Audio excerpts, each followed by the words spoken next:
한국 전쟁을 전후해서 무고하게 학살당한 민간인들이 우리 지역 전라북도에도 많이 있다는 사실 여러분 알고 계셨습니까? 전쟁이 끝난 지는 66년이나 지났지만 아직도 그 상흔은 가시지 않았습니다.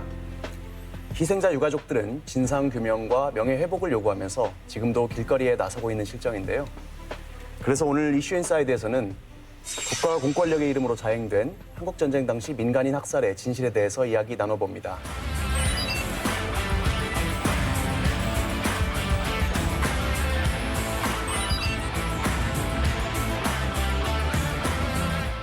저희가 뭐 제주 4.3 사건, 보도연맹 학살 사건 이런 것들은 역사에서 접하긴 하는데 우리 지역 전라북도에서 발생한 사건에 대해서는 막상 잘 모르는 분들이 많은 것 같아요. 그래서 어느 정도나 우리 지역에서는 무고하게 희생당한 민간인들이 있습니까? 지금 전국적으로는 114만 명. 10만 명. 예, 그런데 우리 전라북도는 10만 명을 추정하고 있습니다. 10만 명이요? 예, 10만 명. 지금 우리가 뭐 아우슈비츠, 뭐 무슨 캄보디아 킬링필드 이런 곳이 남의 얘기가 아니네요. 10만 그러죠. 명, 예. 100만 명이 넘는 희생자가 있다는 것은 제가 듣기로는 전주 형무소에서 발생한 사건이 가장 규모 면에서 크다고 들었습니다. 어떤 내용인지 알 수 있을까요? 예, 전주 형무소 사건은 지금 1,913명이 희생을 당했는데요. 예. 황방산에서 1,400명, 그다음에 구교도소 거기에서 200명 정도에서 개 1,600명 정도가 예. 7사단, 5사단 그 병력에 의해서 예. 총살을 당했습니다. 지금은 주택가로 변한 전주시 진북동의 전주형무소에는 한국전쟁 발발 당시 정원의 2배가 넘는 1,800여 명이 수용돼 있었습니다. 북한 인민군이 전주에 진입한 7월 20일 이전에 이들 중 경제사범을 제외한 1,400여 명이 우리 군경에 의해 법적 절차 없이 희생된 것으로 추정됩니다. 당시 형무관이었던 이순기 씨는 학살 장면을 직접 목격했습니다. 7월 4일부터 첫날 내가 비번 날인데 그날 호기심에 한번 따라가 봤다고. 그랬더니 군인들 갔더니 거기서 그냥 구덩이 파서를 또 올려놓고 거기다 앉혀놓고 30m 거리서 이렇게 집행하는 걸 내가 확인을 했다고. 제주 4.3 사건에 연루된 제주도 출신 여성 수감자 100여 명과 여순 사건 관련자들도 희생자 가운데 포함되어 있습니다. 옛 공동묘지와 건지산, 소리개째, 그리고 황방산에서 학살이 이루어졌다는 증언이 남아 있습니다. 당시에 좀 어떤 정치적인 이유에서 희생을 당했다라고 봐야 되는 것인지 아니면 뭐 그러니까 형무소 재소자들에게 특별히 그런 이렇게 가해졌던 이유가 뭐 있나 싶어서요. 제가 생각을 할 때는 네. 일단 그 형무소에 구금이 돼 있는 분들이기 때문에 손쉽게 표적이 될 수 있었던 것이고요. 한국전쟁 발발 직후에 이승만 정권이 예비 검성령이라는 것을 내리지 않습니까? 예. 그래서 보도연맹 사건 관련자라든지 또는 사상범들이 나중에 인민군에게 협조할 가능성이 있다. 이런 생각을 가지고 사전에 제거를 한 것이라고 볼 수 있겠습니다. 그러니까 이승만 정권에 의해서 이제 예비 검송령이 이루어지게 되고 곧바로 이제 그들을 다 이제 수감하기 시작하잖아요. 네. 그때 기록을 보니까 대략 한 1,400명 정도 지금 돼요.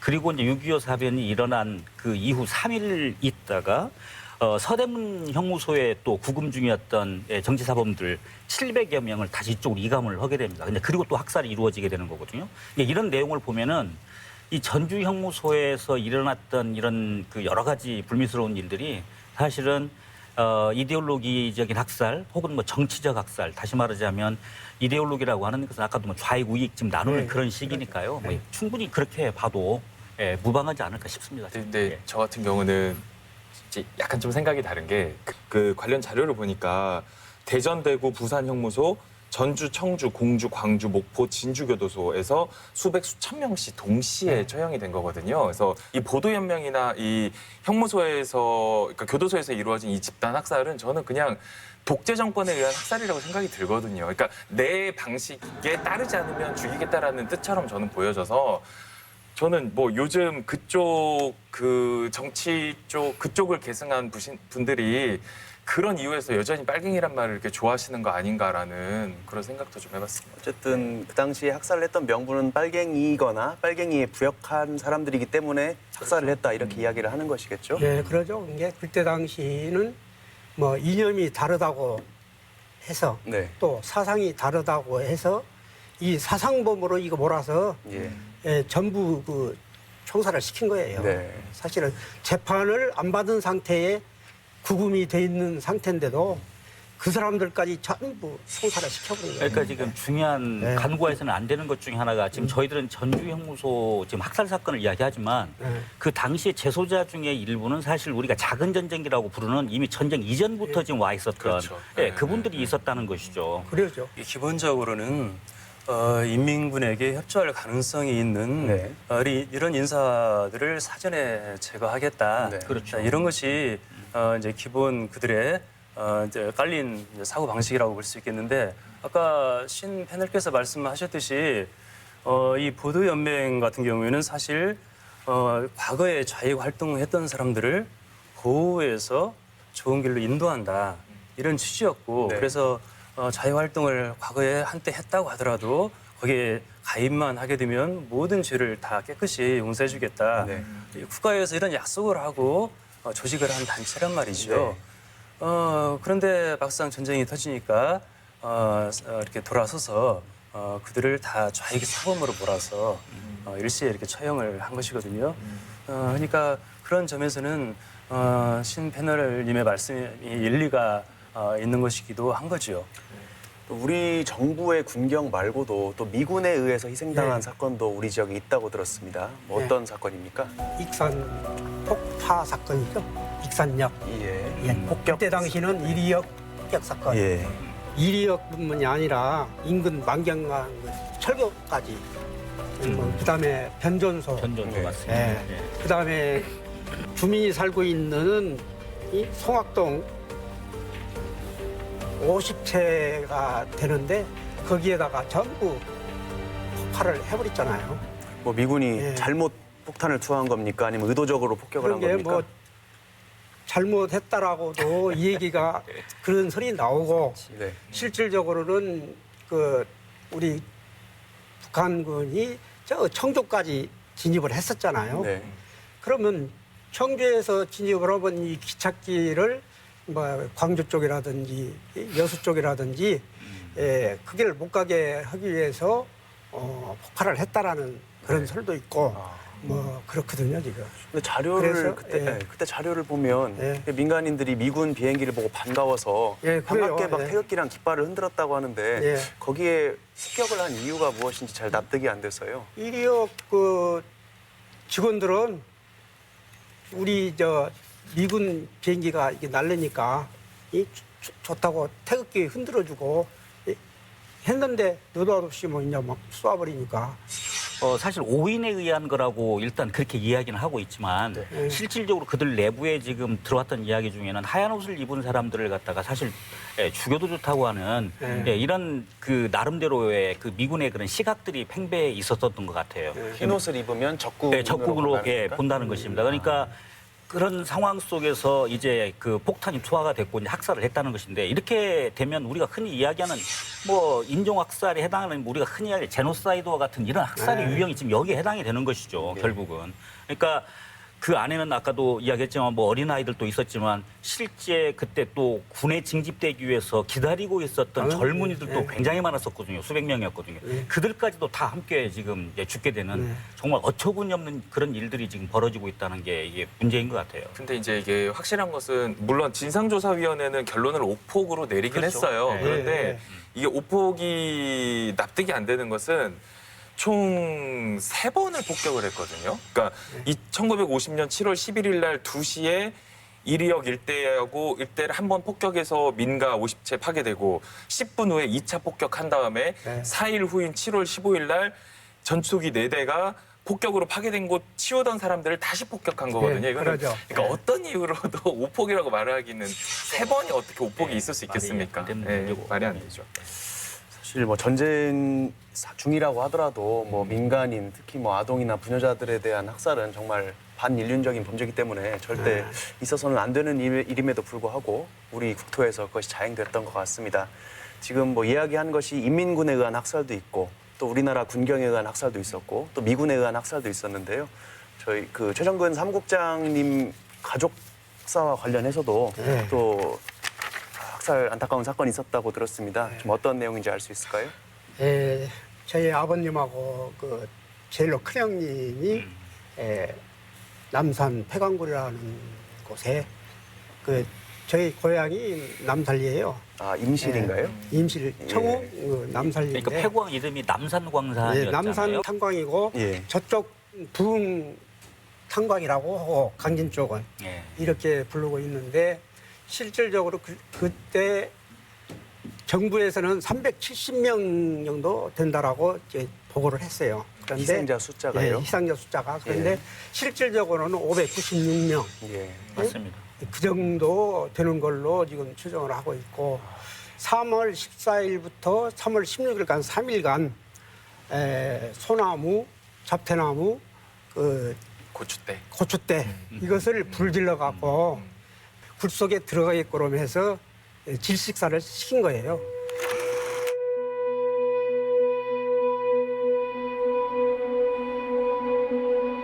(1951년) 빨치산 토벌 위에 군인과 청년대원들이 몰려들면서 비극은 시작됐습니다. 굴 입구에 불을 피워 연기가 순식간에 들어찼고 아이열은 할 것 없이 최대 600명이 희생된 것으로 추산됩니다. 남은 주민들은 빨갱이 가족이라는 오명 속에 숨죽여 살아야 했습니다. 들어가 봤더니 아수라쟁이야. 시체를 어른들이 찾아갖고 나왔어. 볼 수 없어. 말도 못하지. 거기에서 손을 들고 이렇게 나오면 살려주겠다 해서 나오신 분들이 한 50명 돼요. 근데 결국에는 그 50명도 강진면 여식골이라는 데 데리고 가서 군인하고 경찰이 50명 다 총살시켜버렸어요. 살려준다고 해놓고 나오면 살려준다고 해놓고 사실 묻지마 학살이라고 그렇게 예. 봐야 될 거라고 생각을 합니다. 예. 그러니까 그 안에 들어가 있는 분들이 빨치산이 아니라는 것은 토벌대 스스로가 명확하게 알 수 있는 그런 상황이었고 빨치산들은 이미 다 다른 곳으로 이동을 하고 그럼요. 난 다음이었기 때문에요. 네. 거기에 들어가 계신 분들은 순수하게 살고 싶어서 이렇게 들어가신 분들이었고 죄라면 빨치산과 관련되는 마을에 살았고 가족이었다는 그것이 유일한 죄가 되겠죠. 근데 여기서 우리가 하나 더 이렇게 기억을 해야 되는 것은 이 분화 작전을 할 때 불을 떼기 위해서 불러 모은 사람들이 바로 그 안에 들어가 있는 분들의 가족이었다는 것입니다. 가족을 불러서 가족을 학살하게 만든 이 잔혹성이라는 것은 정말 뭐라고 말로 표현하기 어려울 정도라고 할 수 있겠습니다. 사무국장님은 어쨌든 그 사건으로 인해서 안타깝게 아버님 또 친형님을 네, 잃게 되셨다고 그렇죠. 했는데 사실 우리 정부에서 군경은 굉장히 성공적인 빨치산 토벌 작전인 것처럼 홍보도 하고 그렇게 기록을 해놓지 않았습니까? 예, 그러죠. 그럼 결국은 그 유가족들의 이후에 그 정권 하에서의 삶이란 것도 그렇게 순탄치만은 않았을 것 같습니다. 예, 실질적으로 우리 유족들의 그 삶을 되돌아보면 전부 그 어렵게 살아왔죠. 주로 이제 그 농업을 하면서 소작농, 예. 그러면 머슴살이 이렇게 해 가면서 뭐 겨우겨우 그 생명을 유지하는 그런 삶을 살았다고 전부 얘기를 하더라고요. 그 당시에는 뭐 연좌제 아닌 연좌제가 예. 만연했을 것 같은데요. 예, 그러죠. 그게 빨치산 자식이라고 예? 어디에서 뭐 이 얘기도 할 수 없는 그런 상황. 예? 저 같은 경우도 뭐 법원 그 시험을 보려고 72년도에 그 원서를 냈더니 신원증명서를 띄워오라고 그러더라고요. 아니 신원증명서 나는 어려서 그걸 모르잖아요. 그렇죠. 그러니까 이게 빨간 줄이 돼 있다 그 얘기예요. 그래서 안 된다 그 얘기예요. 우리 저 유족들은 전부 그 어려운 삶을 살았더라고요. 다. 근데 뭐 이제 와서 뭐 수십 년이 지난 뒤에 지금 뭐 진상규명을 한다 이렇게 나서고 있기는 한데 사실 그 당시에 유족분들이 좀 조금이라도 젊으셨을 때 네. 가령 뭐 이승만 정권 하에서야 어려웠겠지만 혹시 뭐 이렇게 4.19나 이후에 조금 이렇게 진상규명과 명예회복을 요구하는 그런 움직임은 없었습니까? 지금 2005년도부터 그 우리 저 노무현 대통령이 이 법을 만들었잖아요. 네. 과거사 진실의 기본법을. 예. 그래가지고 2006년도부터 신청을 받은 거예요. 예. 이게 2010년까지 딱 5년 받았는데 잠시 받은 거예요. 잠시. 그런데 홍보가 안 돼 있어요. 정부에서 그냥 이 법률안만 통과시켜서 신청을 해라 이렇게 해놓고 홍보를 안 한 거예요. 네. 예? 뭐 자담회라든지 이런데 신문이라든지 방송에 이렇게 홍보를 했더라면 네. 다 알죠. 그럼 그 그렇죠. 전에 시간이 거의 뭐 50년 이상의 시간이 흘렀는데 네. 그 사이에는 어떻게 뭐 정권 차원에서든 아니면 유족회 차원에서든 조금 더 이렇게 나설 수 없었던 어떤 분위기가 있었습니까? 그러죠. 아까 얘기했듯이 좌익으로 다 몰아서 지금도 뻘싼 자식이라고 하는 분들이 있어요. 그러니까 실질적으로 좀 할 수 있는 기회가 있었어요. 그러니까 1960년에 실질적으로 전국 유족회에서 자체 조사해가지고 예, 발표를 했었잖아요. 명부도 만들고. 네, 그러니까 그럼요. 대략 그게 한 114만 정도 되는 거예요. 네. 근데 5.16 이제 쿠데타가 일어나면서 박정희 정권이 그것을 모조리 다 수거해가지고 없애버렸던 거예요. 그러니까 실질적으로 조사했던 자료가 지금 남아있지를 않아요. 그렇죠. 그리고 나서 지금 현재 그 이후에 유족들이 유족회에서 다시 활동을 해가지고 수집을 해가지고 지금 이 숫자가 잠정적으로 지금 나온 것이거든요. 그러니까 제가 볼 때 이미 1960년대에 유족회의 노력에 의해서 만들었던 그 자료가 지금까지 존속했더라면 지금보다 훨씬 나은 결과가 있었겠죠. 네. 근데 그것도 또 마찬가지로 대한민국 정권에 의해서 다시 한번 우리가 어떻게 힘 써볼 수도 없도록 공권력을 가지고 그것을 말살해버렸던 그런 사건들이잖아요. 굉장히 문제가 있다고 보는 것이죠. 교수님께서는 방금 그거를 이제 이승만 5.16 이후에 그걸 없앴다고 하시는데 또 제가 찾은 자료에서는 4.19 직후에 그 방금 말씀하신 유족회에서 자체 조사한 그 자료가 오히려 그 자료를 기반으로 연좌제를 적용했다라는 말도 있더라고요. 그러니까 우리가 조사해서 우리의 한을 풀어달라고 정부에 제출한 자료를 정부는 이 사람이 빨갱이 자식이구나라는 논거로 그대로 활용했다라는 말이 있더라고요. 그러니까 역사가 지나면서 유족들 입장에서는 몇 번 시도를 했는데도 이러니까 더 이상 참 이렇게 힘드셨을 것 같아요. 마음적으로 몸적으로도. 이게 네. 아까 교수님이 말씀하셨듯이 네. 우리 전국 회장님을 구속을 시켜버린 거예요. 유족회. 예, 유족회 구속을 시켜가지고 이 조직이 계속 할 수 없도록 예. 만들어버린 거예요. 그래서 한 10여 년간 이 공백이 생긴 거예요. 그게 박정희 대통령 예, 때. 그렇죠. 박정희 대통령이 그렇게 했던 거예요. 근데 좀 의아한 것은 이제 이념 갈등 때문에 막 그렇게 했다라고 하는데 사실 민간인 학살에는 물론 우리 군경에 의한 그 학살도 있지만 또 인민군이나 중공군에 의해서 당한 우익 인사들의 학살도 있었을 거 아닙니까? 그러죠. 그럼 정권 차원에서 그런 거는 확실하게 진상규명해서 발굴해서 이렇게 홍보를 하고 싶을 만한 예. 법도 한데 왜 이렇게 다 은폐하고 그냥 그래서 덮고 넘어가려고 했는지 모르겠습니다. 지금 현재 이 법률안이 7개 법안이 행정에 지금 계류 중이에요. 예. 여기에는 뭐 한국당부터 있어 바른정당, 민주당, 뭐 정의당 다 들어가 있어요. 예. 7개 법안이. 그런데 거기에는 좌우 상관없이 예. 이게 법률안을 개정을 해서 지금 상정이 돼 있는 거예요. 예? 인민군이 됐던 우리 군인이나 경찰이 됐던 그래서 실질적으로 우리 유족회에서는 3년 전부터 그 좌익에 의해서 돌아가신 분들도 신청을 지금 받고 있습니다. 예. 최근에 유족회가 서울에서 또 벌기대, 예. 결의대도 가지셨다고 들었는데 유해 발굴을 그렇게 요구를 여기 뻔히 붙여 있는 걸 알면서도 안 하는 이유는 뭐 예산을 이유에서인가요? 그렇죠. 예산 관계도 있고 예. 지금 이제 타도에는 거의 한 군데 이상 다 했어요. 그래서 네. 충남대 거기에 추모관에 모셔놓고 있고 그러니까 전라북도도 지금 뭐 전주 형무소 사건으로 해서 지금 5월 달부터 지금 전주시에서 한다고 지금 1억 2,900인가 예산을 세웠어요. 예. 그래서 지금 하고 있는 중이죠. 옛날에 그 진실화해를 위한 과거사정리위원회가 네. 지금 현재는 행정안전부 과거사 관련 업무 지원단으로 다 이관이 됐지 않습니까? 네, 네. 그래서 제가 한번 거기 홈페이지를 한번 들어가 봤어요. 근데 네. 한국전쟁 민간인 학살과 관련돼서는 노근리 사건하고 거창 민간인 학살 사건 딱 2개만 나오더라고요. 근데 사실 이 거창 민간인 학살 사건이나 방금 우리가 지금 계속 얘기한 임실 부흥탄광 사건이나 전주 형무소 사건이 크게 다르지 않을 것 같은데 네. 왜 거창 쪽만 이렇게 부각이 된 이유가 딱히 네. 있나요? 어떤 그런? 그것이 무슨 이유냐면 제도 4.3 사건이라든지 네. 거창 노근이 사건이라든지 그 지금 여순 네. 사건이라든지 여기에 그 지역의 국회의원들이 부추긴 거예요. 본래 우리 한국전쟁 전후 민간인 희생자의 이 조직에 다 들어있었어요. 아 그럼 회장님, 아니, 국장님 네. 죄송하지만 네. 그러면 우리 지역 국회의원들은 사실 열심히 어필 안 했기 때문에 잘 홍보가 안 된 걸 수도 있겠네요. 역으로 말하면. 지금은 그렇다고 봐야죠. 제가 현상이죠. 보기에는 그거 외에도 또 있는 게 뭔거니 사실 국가가 내가 그동안에 했었던 그 일을 갖다가 사실 아직도 여전히 은폐하고 싶어 했던 그런 속성이 너무 강하다는 거예요. 네.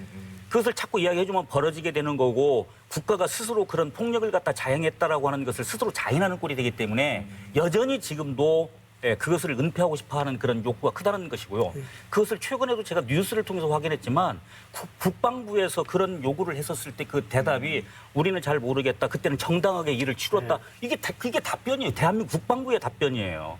이런 정도 되니까 사실 우리가 지금 이런 일을 할 때 얼마나 어려운지를 갖다가 피부로 지금 느끼게 되는 거고 그 증거가 있잖아요. 그렇게 많은 사건들을 이야기했지만 96년에 거창 사건 특별법 만들어졌죠. 그리고 2000년에 저기 4.3의 그 제주도 2개밖에 없습니다. 특별법이라고 하는 게. 네. 대한민국에 엄청나게 많은 희생자 그리고 학살당한 사람들이 많이 있음에도 불구하고 여전히 2개의 특별법밖에 존재하지 않고 그것도 반쪽짜리 아니겠습니까? 네, 그렇죠. 네, 진실과 화해에 관한 건데 진실은 그나마도 조금씩 발견했다고 치자고요.